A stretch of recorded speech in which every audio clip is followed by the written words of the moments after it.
Okay, good morning, everyone. Um, so, in the last lecture, we discussed bridges of a cycle, right? So, we will continue because so far we have just seen some basic definitions, but there is a whole interesting theory that will be useful in establishing some interesting results, such as why three connected planar graphs have unique embeddings, and also for proving Wagner's theorem, which implies Krotowski's theorem, uh, as you will see on assignment 3. Okay. So, are there any questions or concerns regarding the definition of bridges of a cycle?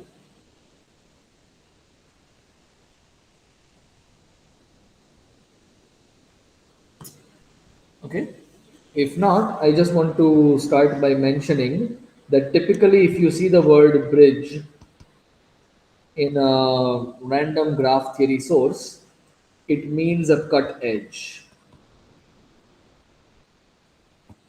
Okay, so you might see that the history of graph theory, you typically start with the bridges of Königsberg, and in that bridge refers to cut edges, but not in this course. Okay, in this course, that is not the definition of a bridge. Um, okay, we are using a different definition, which is the one used by Bondi and Murthy. Okay. All right, so we have two types of bridges. We have the trivial bridges, which are basically edges of the graph that are not on the cycle, whose each end belongs to the cycle, right? So in our example, we have four trivial bridges. Some of them are parallel edges or just edges which are not in the cycle, but both ends are on the cycle. And you can also have loops, right? They also satisfy, like B3 here is a loop that is not in the cycle, but its ends, only one end, is in the cycle, right? And then you have non-trivial bridges. Non-trivial bridges, the way they are defined is you look at the graph after deleting the vertices of the cycle, okay, which also implies that the edges of the cycle have been deleted. And now you take any component J, you take all the edges of J, and you take all the edges in the cut corresponding to that component. So partial of V of J, right? So these are edges that are joining the component to the cycle. One end will be in the component and the other end will be on the cycle, right? And these are called non-trivial bridges. So the reason they are called non-trivial bridges is typically we assume the graph to be non-separable because the theory is not very interesting if you have cut vertices. So in general, in planarity, it is common to assume that the graph is non-separable for the simple reason that the graph is planar if and only if its blocks are planar. You can prove that quite easily. Okay, I'll put it as a do it yourself. A graph G is planar. Sir, I think it follows from the block tree because Yeah, it's very straightforward to see. So it's not even, yeah. A graph is planar if and only if each of its blocks are planar. Right? Okay. So I want to point out that if your graph is non-separable, then a non-trivial bridge will have to have at least two edges. Because what is a non-trivial bridge? Supposing a non-trivial bridge is only one edge, okay? What does it look like? It will look like this, right? Because both ends cannot be on the cycle, because otherwise it would be a trivial bridge. So one end is on the cycle and the other end is not on the cycle. But because it is a single edge, that means that you can't have anything else in this part. And now this is a cut vertex. In particular, it is a separating vertex. Okay. So if your graph is non-separable, then a non-trivial bridge will have at least two edges, whereas trivial bridges have exactly one edge, right? So in this case, a non-trivial bridge has at least two edges. Okay? And that is the reason they are called non-trivial bridges. For that is one reason. Okay? Whereas trivial bridges are always just single edges. Okay? But when we define bridges, we did not assume the graph was non-separable. In particular, our example is not non-separable, and therefore I did not say that earlier. Right? Are there any questions or concerns pertaining to this discussion?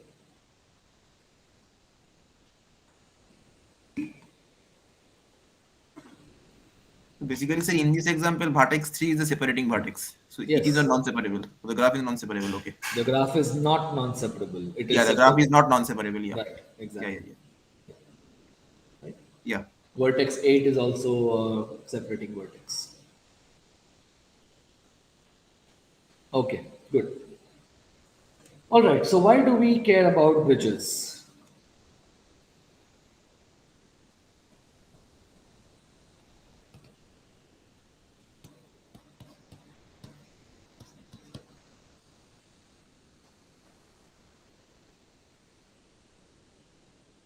Why do we care about bridges in the context of planarity? Does anybody have any intuition that you would like to share? Why should you care about bridges? Why are they relevant?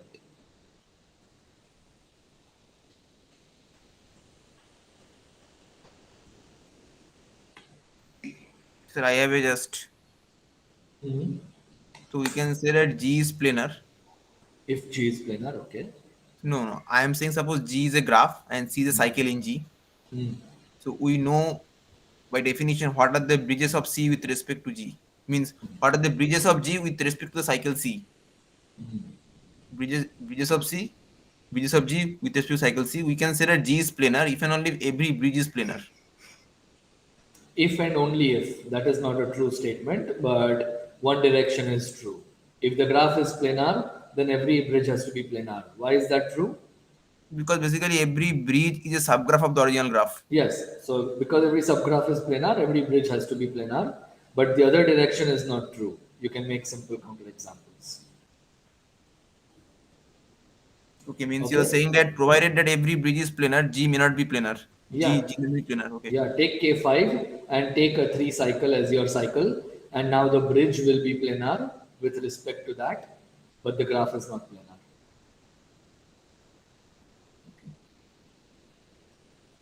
Okay, but anyways, that is a good direction. I want a more intuitive understanding of why do we care about So bridges? Does basically, anyone? sir, Yeah. I have a question. So when you are taking G equal to K5 and a 3 cycle, so Mm. there is only one bridge, right? Yes. And that is a non-trivial bridge. Yes. Okay, okay, okay, yeah. Yeah. Okay, yeah, but K5 is not planar. Yeah, yeah, yeah. It is a proper subgraph of K5, and every proper subgraph of K5 is planar. Yeah, every proposal Right? okay, is planar, but Exactly. K5 is not planar. Okay, Yeah. is not planar. Exactly. Yeah. So anyone else? Anybody wants to share some intuition? So it has to do with if the graph is planar and you take a cycle, what can you say about the bridges of this cycle? Supposing you have a planar graph and you look at a plane embedding, so you take a plane graph if you like, and now you look at a cycle in your embedding. What can you say about each bridge of this cycle? A bridge is either inside or outside the cycle. Exactly. The bridge has to be drawn either in the interior of the simple closed curve corresponding to that cycle, or it has to be drawn in the exterior, right? Because a bridge itself is a connected piece modulo that cycle. So you cannot draw it both inside and outside because then it will have to cross the cycle by the Jordan curve theorem. Okay? So the very definition of bridges is motivated by the Jordan curve theorem itself. Okay?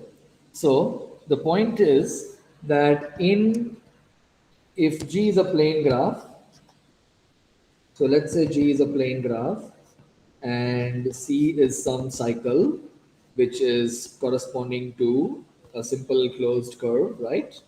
If you think about it topologically, then each bridge of C is drawn either in the interior of the cycle or the exterior of the cycle. Notice that I am writing the closures because the bridge will also have vertices, could also have vertices on the cycle itself, right? So you also need to include the boundary along with the interior or the exterior. That is why I'm using a capital I and a capital E. Okay? So every bridge has to be drawn either in the interior or in the exterior. Okay. So that brings us to some definitions, very simple definitions. With respect to a planar bridge, plane graph, a bridge is called an inner bridge if it is drawn in the interior. Otherwise, it is called an outer bridge.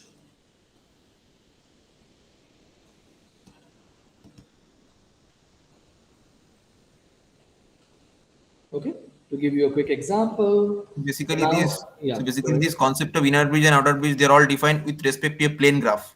Yes, this is with respect to a plane graph, right?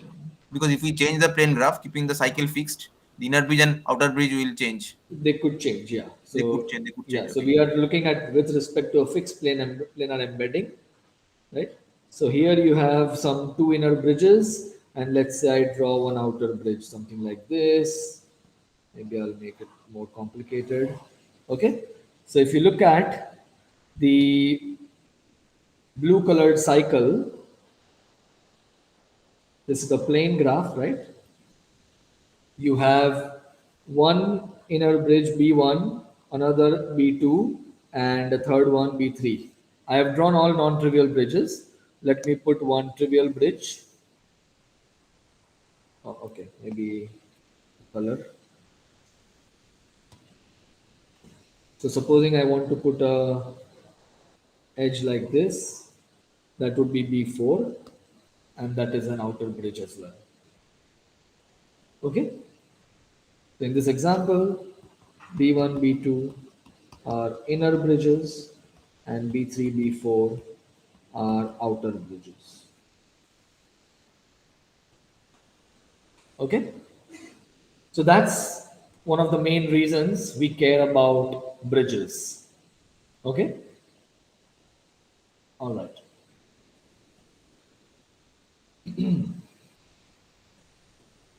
Yeah, there is one more point I want to mention. You see, when we define bridges, we define them as sets of edges. Okay? But you can also think of it as a subgraph, right? So there are two different views which we want to keep in mind. Either it is a set of edges or it is a subgraph formed by those edges and the vertices that are part of those edges, right? That's obvious. So may be viewed. So bridges may be viewed as edge sets or as subgraphs. Okay?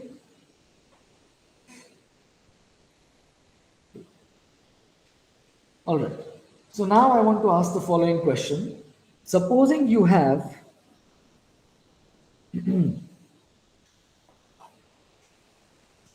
supposing you have a graph G, you have a cycle C,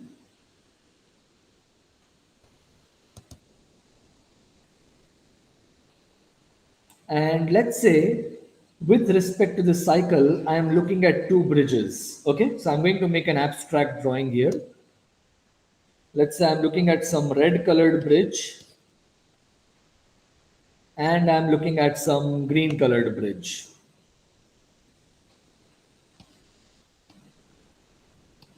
Something like this, okay? And actually the drawing already suggests where I'm going. Okay, so I have an abstract graph. I'm not looking at a plane embedding. I have a cycle C, and let's say I'm looking at two bridges B1 and B2. distinct bridges of the cycle C. Okay, they might be trivial, non-trivial, I don't know. Okay, supposing you know that C union B1, so the subgraph formed by the cycle along with the first bridge B1 is planar. And supposing you know that C union B2 is planar.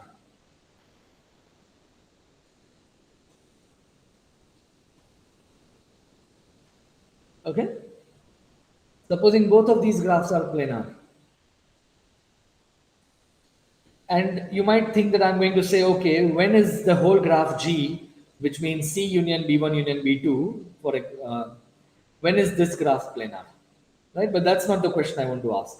I want to ask a slightly different question.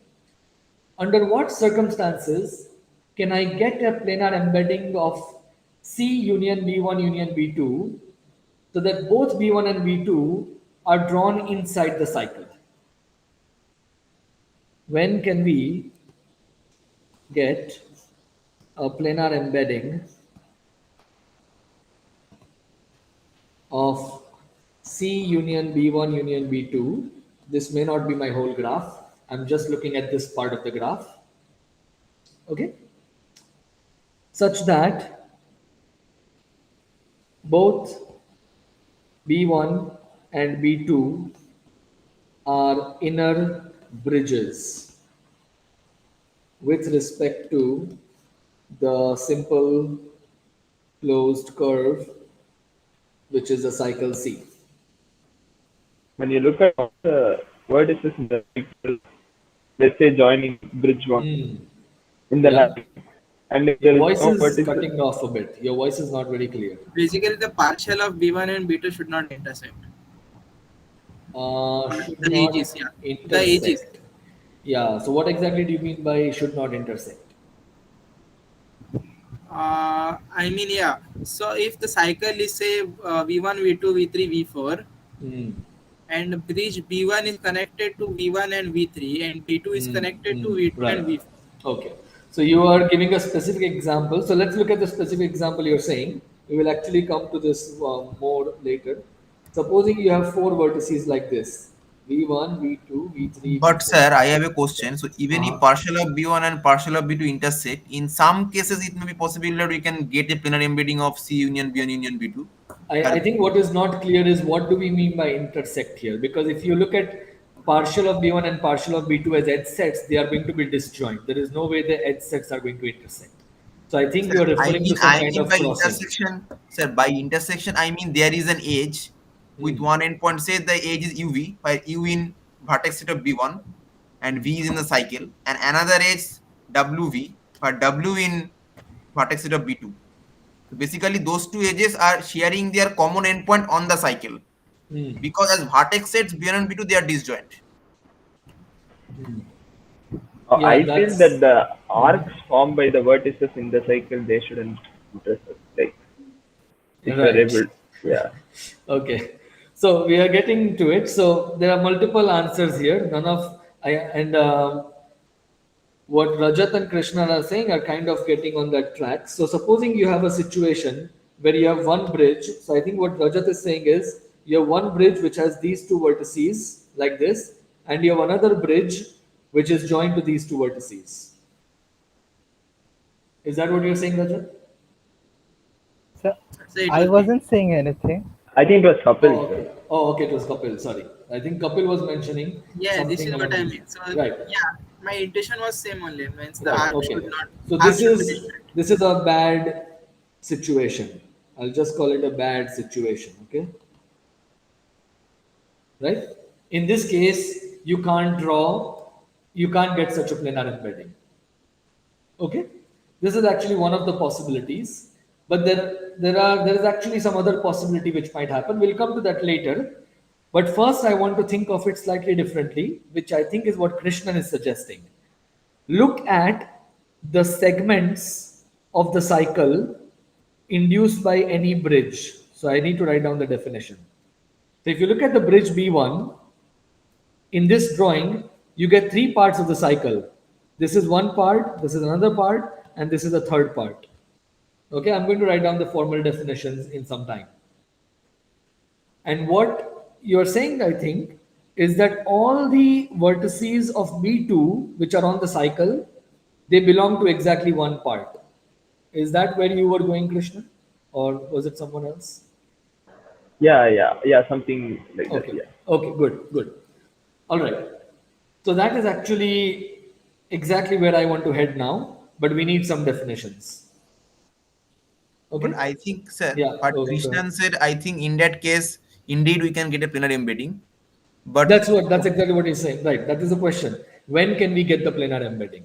what is the guarantee that in only those cases only we can get the planar embedding? Right. So we'll write down. It's actually we are going to write it down as an observation. So let me just put down the definitions, and then I'll try to convince you of this. Okay. So that actually is the. It's what Krishna is saying is actually if and only if. Okay. All right. So let's put down some definitions first, so that we have some terminology to talk about things. So bridge B of a cycle C has two types of vertices.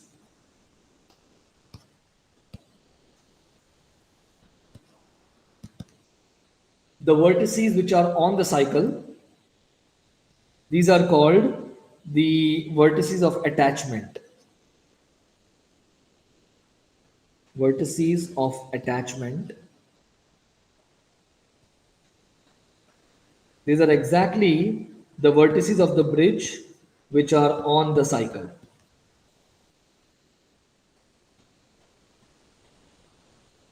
Okay. And then the remaining vertices are called the internal vertices of the bridge. Right? So these are the vertices of the bridge which are not vertices of the cycle. Okay. So if you go back to our original example from the last lecture, if you look at the bridge B2, is it B2? Yeah, I think it is B2. B2 is this four vertex bridge. No, not four vertex, it's a seven vertex bridge. There are four internal vertices.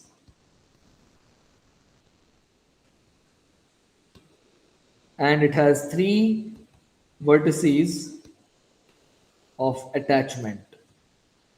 So vertices of attachment VFB intersection VF2. Yes. So the vertices of attachment for B2 are 9, 1, and 2.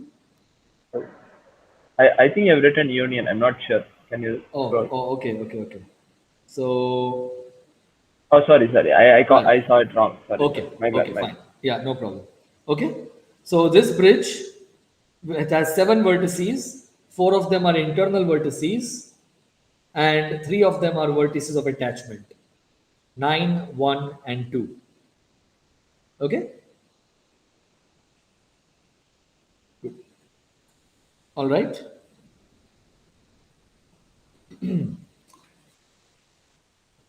Okay. So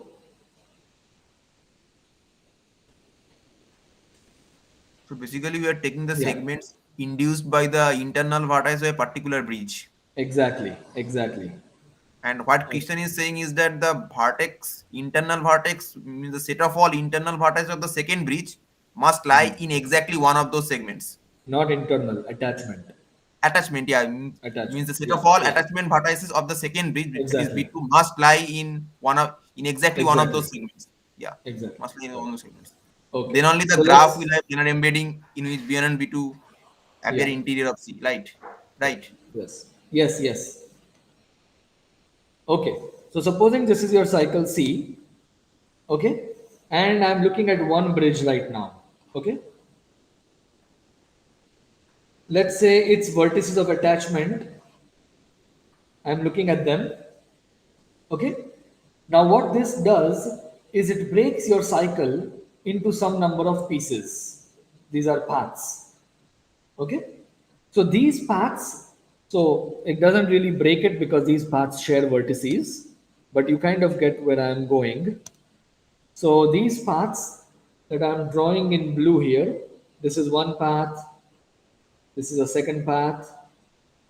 These are called the segments of the cycle C induced by the bridge B1.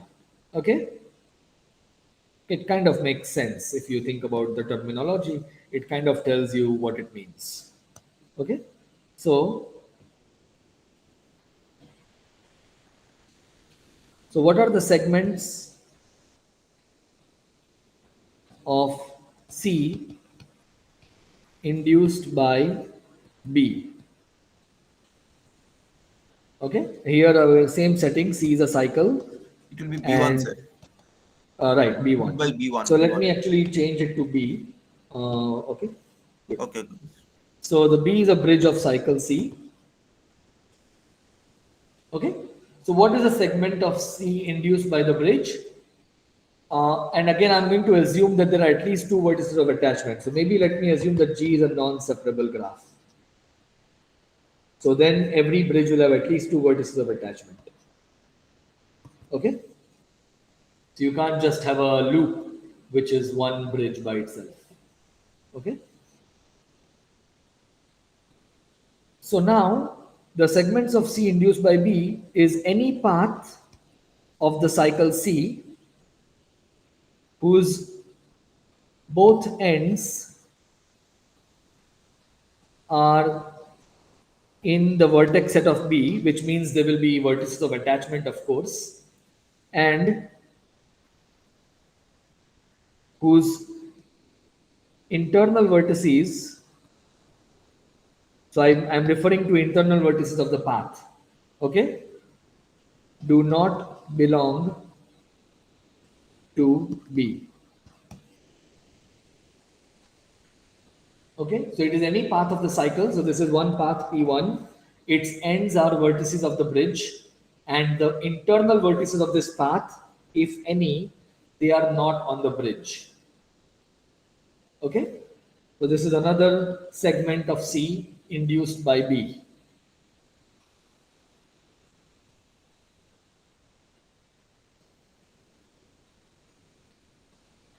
Is the definition clear?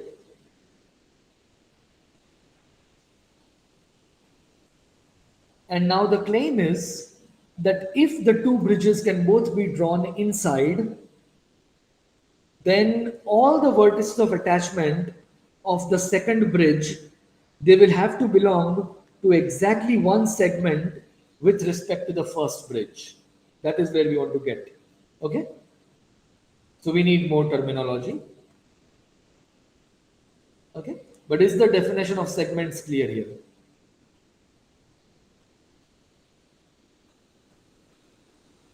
Let's go to our main example, and let me give you one example there. Let's look at B6. Consider the bridge B6.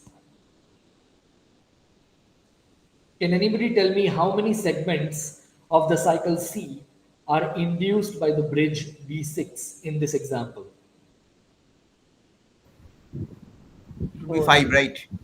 5. 1, Five. 2, 1, 2, 3. Is it 4 or 5? Four.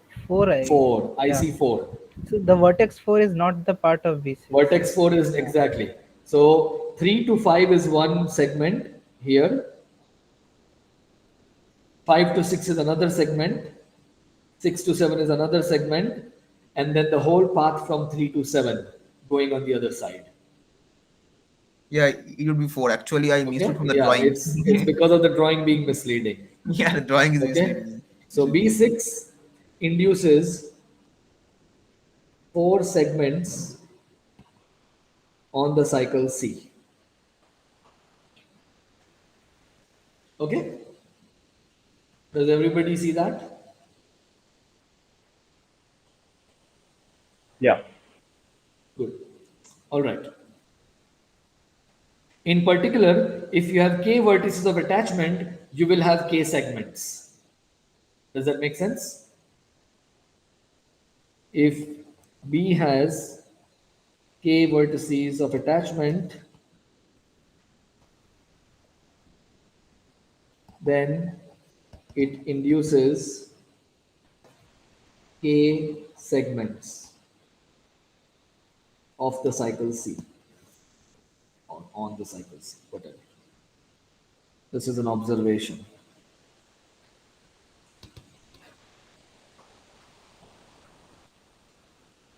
Okay? Good. All right. So now I want to put down one more definition. Two bridges, B1 and B2, two bridges of a given cycle C, of cycle C, B1 and B2, they avoid each other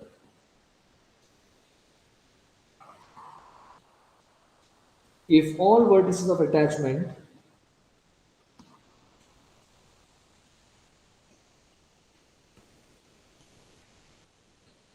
of B1, of one of them, say B1, maybe I'll just say one of them. Actually, it is symmetric if you think about it. If all vertices of attachment of one of them B1 lie on a single segment of the cycle C induced by the other bridge. So in this case, it will be B2.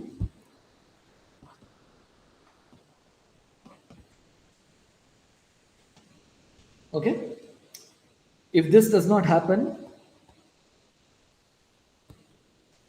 we will say that B1 and B2 overlap. Okay? So either the two bridges can overlap or they can avoid each other. Those are the two possibilities. Right? They are exclusive. So in this example that I've drawn here, abstract example, if this is B1 and if this is B2, or let me call it B and B prime to be consistent with the previous. Okay. So in this case, you see that B and B prime, they avoid each other. Okay. This could also be a vertex of attachment of B prime, and that is not a problem. So basically, sir, can you say that? Can you say that if two bridges B and B prime avoid each other, then B and B prime can have at most two attachment vertices in common? If they avoid each other, then they can have at most two. Yes, that is correct. They can have at most two vertices of attachment in common. That is right. That is a perfectly correct statement. Yeah, yeah. Yeah. But the converse is not true. I think that will be difficult to say. No, that's not true. Yeah. That's not. That's not. Yeah, it's easy to see from the Yeah. figure. From the Yeah. figure. Yeah. Exactly. Exactly. Good. Okay. So is the definition clear? When do two bridges avoid each other and when do they overlap?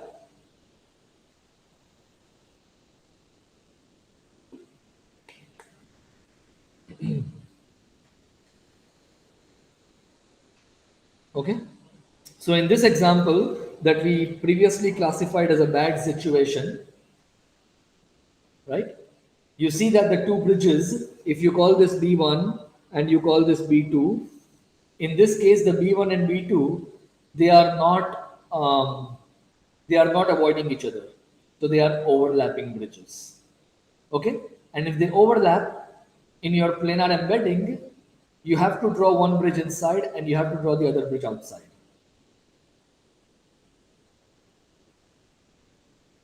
Okay? Good.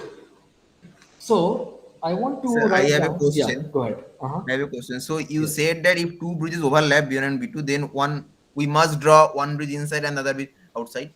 That is clear. But the point is that can we draw the two bridges outside, both B1 and B2?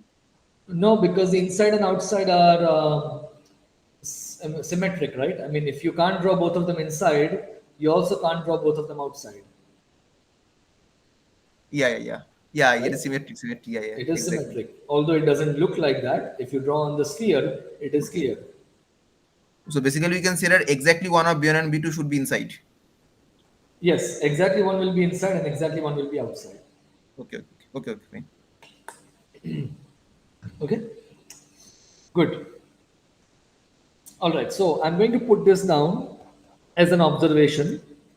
I'm taking a slightly different approach from Bondi Murthy. So we are going to actually call this an observation because one can also just prove it using Jordan curve theorem.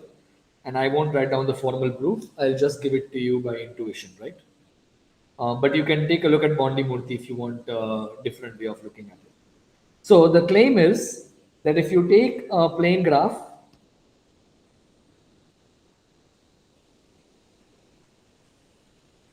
then and a cycle C,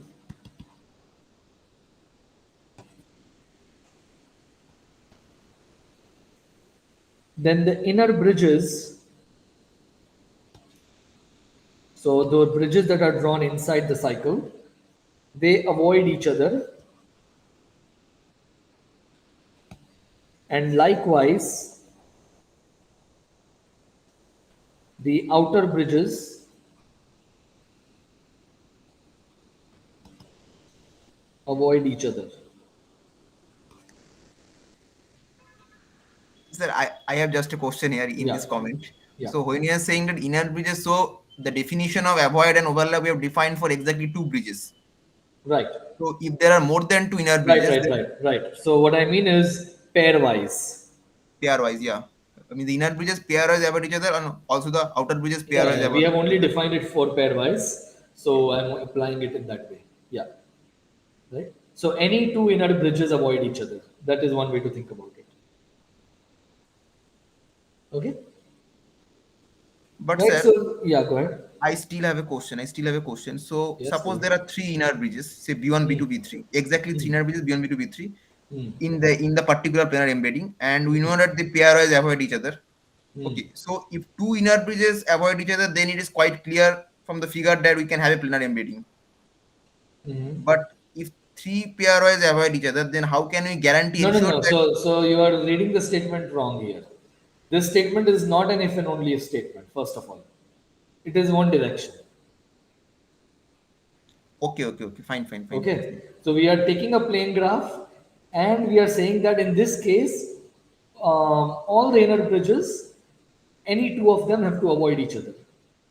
So it's just, we are just saying one direction. We are not saying that if the bridges have this property, then you can get a planar embedding. We are already looking at a planar embedding.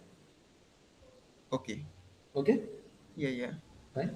Yeah, actually, sir, I was mistaken because the converse direction doesn't make sense because once you do not have the planar embedding, you cannot say which bridge is the inner bridge and which bridge and outer bridge That's right, exactly. because they are all defined inner and outer. They're all The defined with definitions planar themselves are embedding. topological. They require an Topologically, embedding. Right, exactly. exactly. Good. But sir, this direction which you stated is pretty obvious. Yeah, Pretty exactly. obvious. That is my point. So I don't want to write down a proof of it. I'm just Yeah, going to convince all of you by a drawing. Okay. drawing. So if I have a cycle C in my plane graph, which is a simple closed curve, and I put one bridge here, right? So let's say I'm looking at two bridges. So let's say this is my bridge B1. It's an inner bridge.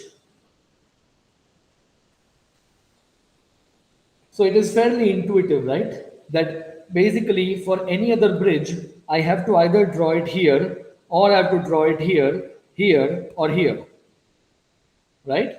Because otherwise, basically you can prove this by Jordan curve theorem. You can find, because it's a connected piece, you can find a path here joining the two vertices, right? And so you'll get a closed curve, and now the bridge has to belong to either the inside of that curve or the outside. So if you just use the Jordan curve theorem, you can show that the other bridges, they all have to belong to one of these regions that are drawn here, right? But if you look at a specific bridge B2, let's say B2 is drawn in this side on this part. Now, where are the vertices of attachment of B2? Because this is a planar drawing, all the vertices of attachment of B2, they have to be contained in this segment. Okay?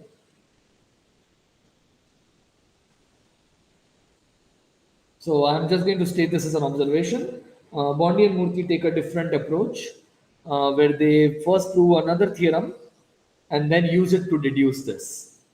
That theorem is 10.25. I have not stated it yet, but I first wanted to state this as an observation because I don't think a proof is required. You can just prove it by the Jordan curve theorem, and that is the intuition I wanted to give you. And sir, also we have to use the fact that B2 is connected. Yeah, it's a bridge. So it's by definition, a bridge connecting. is connected piece of the graph modulo the cycle, right? So one way to think about bridges is you look at your plane. So I'm looking at bridges in a plane graph with respect to some cycle, right? So with respect to a plane graph and a cycle C, one way to think about a bridge is to remove that cycle from your plane, right, in the topological sense. And now every piece of the graph that is hanging or that is remaining is a bridge of that cycle. The problem with this definition is that you lose the vertices of attachment, right? This is basically the same as the scissors model that I was referring to. Okay, so it's an intuitive way of thinking about bridges, but for a rigorous definition, we need to go through the paths that we went. Okay. All right. So is everybody convinced about this statement?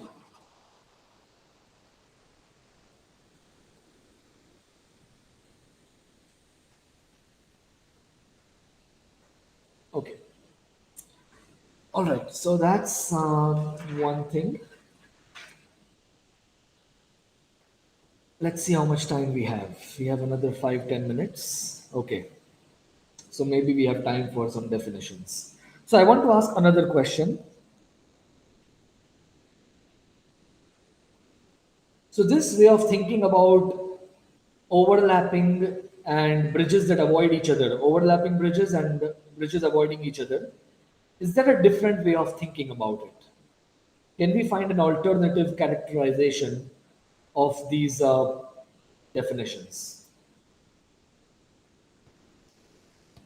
Is there an alternative description of overlapping bridges? What do I mean? Let's go to the situation that was suggested by Kapil, this bad situation, right? So what Kapil is saying is that one of the bridges, it has two vertices. I call them V1 and V3, and the other bridge has two vertices, V2 and V4, vertices of attachment. And these vertices appear in a specific cyclic order on the cycle. In this case, the two bridges do not avoid each other, therefore they are overlapping. So my question is this the only bad situation? Is this the only bad situation? And what is bad here? Bad is overlapping bridges. Okay?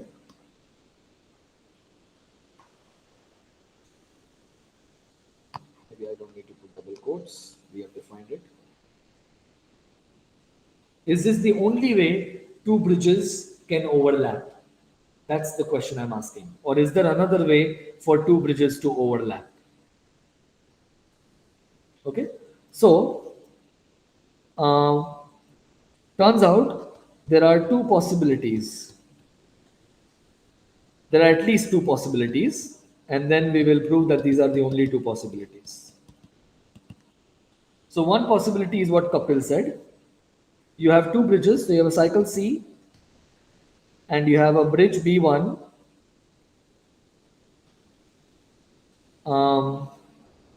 bridge of C, and you have another bridge B2, and let's say B1 has two vertices, at least two vertices of attachment, U1 and V1, and B2 has So, at sir, least when two you are saying that vertices. at least two vertices attachment, we are assuming that G is non-separable, right? Um, No, I'm just right now writing a definition. So I'm putting a situation here. Supposing you have a cycle C and you have two bridges B1 and B2, and these vertices Okay, okay. U1, V1, U2, V2. So I want it to look like this. I want is exactly what Kapil said. I want U1 and V1 to be here, and I want U2 and V2 to be like this. Okay, so what I will say is U1, U2, V1, V2 appear in this cyclic order on the cycle C, right? So what is this cyclic order? It is the order in which I have written. So if you go around the cycle, you will see U1, then you will see U2, V1, V2 in that cyclic order. Okay? So in this case, we will say that the two bridges are skew. Such bridges are called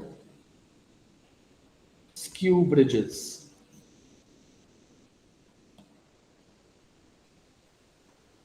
Okay? Is it clear what the definition is?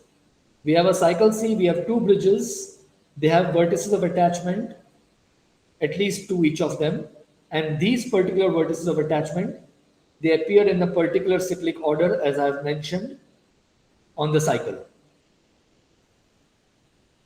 Sir, I Okay? think it would be such a pair of bridges.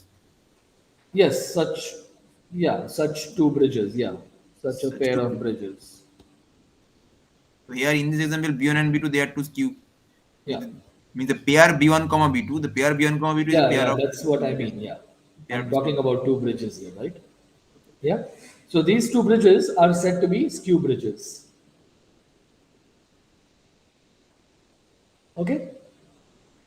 The question is this the only way for two bridges to overlap?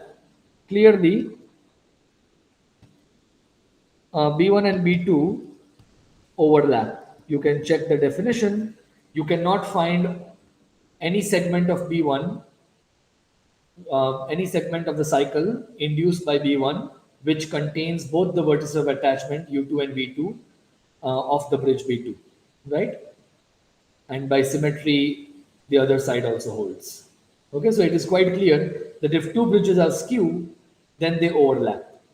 The question is this the only way for two bridges to be skew? For two bridges to overlap? Is this the only way for two bridges to overlap? In other words, if two bridges overlap, does it necessarily mean that they are skew bridges? Anyone? No, sir, because like you can put V2 inside segment described by VU2 and V1. I don't understand what you're saying. Okay, consider the segment U2 to V1. Segment U2 to V1. Yeah, Okay. and you put V2 inside it. Okay. Fine. So you want to make a drawing where they are not overlapping. So you are doing something like this. Yeah, so what happens is in this skew case, the cyclic order that you described, Hmm. they alternate between the two bridges. Hmm. The vertices of attachment alternate between two bridges. Yes. But when V2 is inside V1 U1, Hmm. then in any cyclic order, they won't alternate. But still, this in this case, the bridges overlap. Why are they overlapping? I don't see them overlapping. No, no, that bridge is to the left of that cycle. I don't understand. So this is U1 V1. This is U2 But I V2. think, sir, your question was different. You Sir, asked sir, that. sir, no, no, no, sir. Let me explain. Yeah. Okay. Go So ahead. the bridge which is connected to U2 and V2, Yeah. that is to the left side of this thing described by B1. You are How drawn it does to the it? right, right? No, but the drawing doesn't matter. The drawing doesn't matter. We are referring to an abstract graph here. Whether two bridges overlap or whether they are skew, these are independent of the drawing. So my question is, can I have two overlapping bridges that are not skew? Sir, Yeah, that's what I I'm have a saying, sir. Yeah. question. No, let him complete it. Yeah, Kapil. Okay, Yeah. so the bridge B1 Yeah. breaks the cycle into two pieces, Yes. left and right. Yes. What I'm saying is draw the B2 bridge to the left side.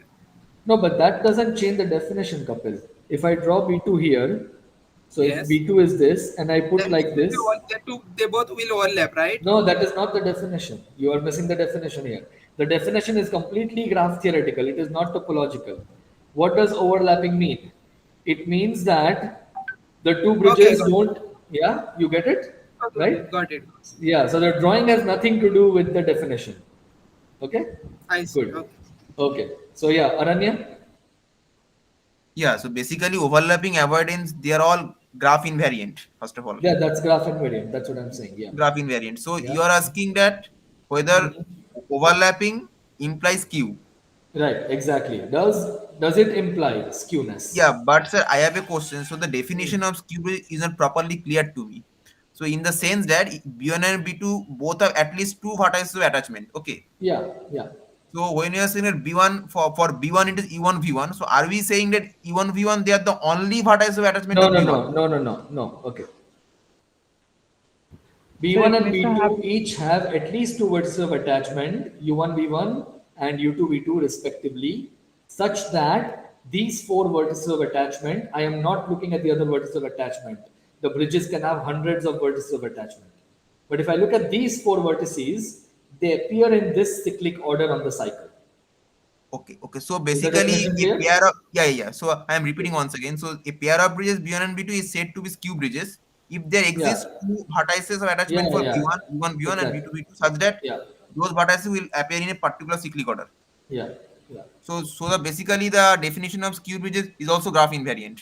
Yes, it is graph invariant. Yes, so if it V1 is is yeah, drawing invariant. Yeah, if sorry, go V1 ahead. is equal to V2, or Hmm. I mean all the four vertices are not distinct, Hmm. then means we may get a overlapping graph, but which is not skew. Hmm. Okay, Sir, I okay. think You are on the right track. So Rajat, you're on the right track.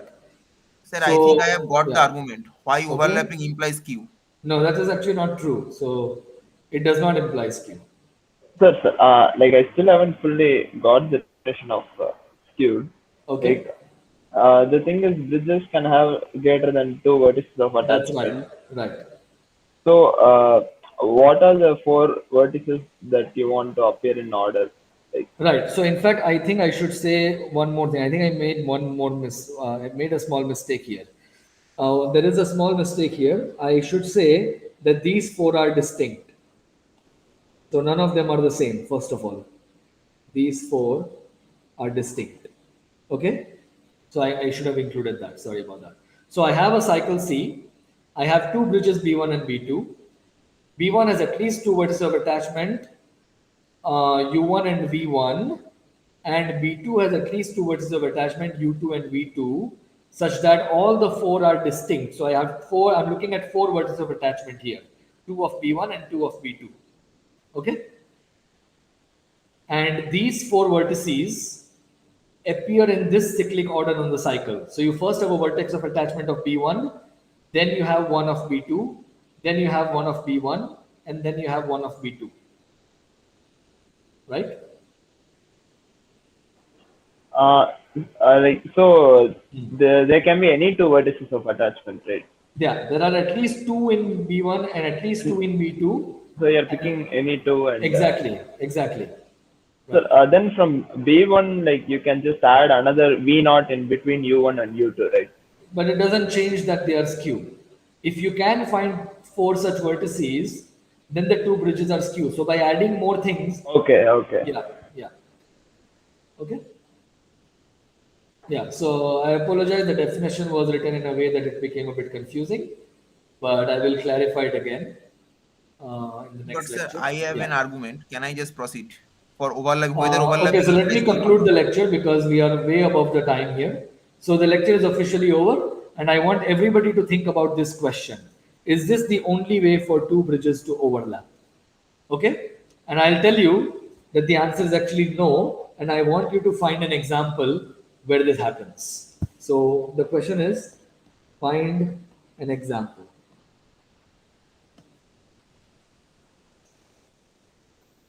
Okay. Sir, if Yeah. the number of vertices of attachment in B1 or B2 is exactly 2, then it is definitely skew, right? Yes, if any of them have exactly two vertices of attachment, then they have to be skew in order to overlap. That is part of the proof that we will be proving later. Good. So you can assume that each one of them has at least three vertices of attachment. In any example, both B1 and B2 will have at least three vertices of attachment. Okay, so basically, if at least one of B1 or B2 has exactly two vertices attachment, then we can say that overlapping implies Q. That is correct. Yes. Okay, but in all other cases, overlapping does not imply Q. No, I'm No, not saying in all other cases. In other cases, overlapping may not imply skew.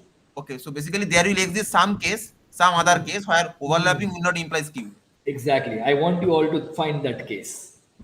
so suppose means there exists a vertex of attachment of B1, say W, which is not U1 or V1, Okay, okay, and W is means it is same as one of the V2 or U2. okay, okay. So B2, yeah, okay. So let's Then I guess say, means so let me remove U2 and V2. So what is your situation? So B1 has three vertices of attachment, U1, V1, and W. What about B2? and B2 has means I know that there exists at least two vertices of attachment, Right. U2 and V2, and I'm saying that if W is equal to U2 or V2, Okay. then I guess we But don't get a what? what are your other vertices of attachment of B2? It is V2 means V2. V2, where should I draw V2? Any specific place? No, sir. Okay. But these So are I not think even the overlapping. way, so Okay. if we draw in this way, then I think then B1 and B2 would not be overlapping.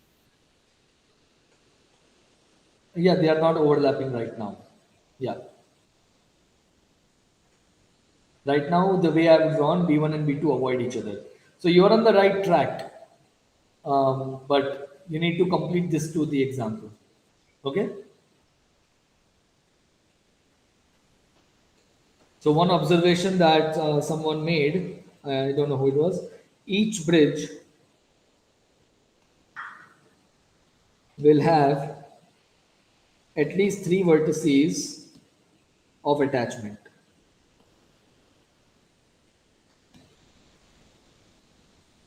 Okay?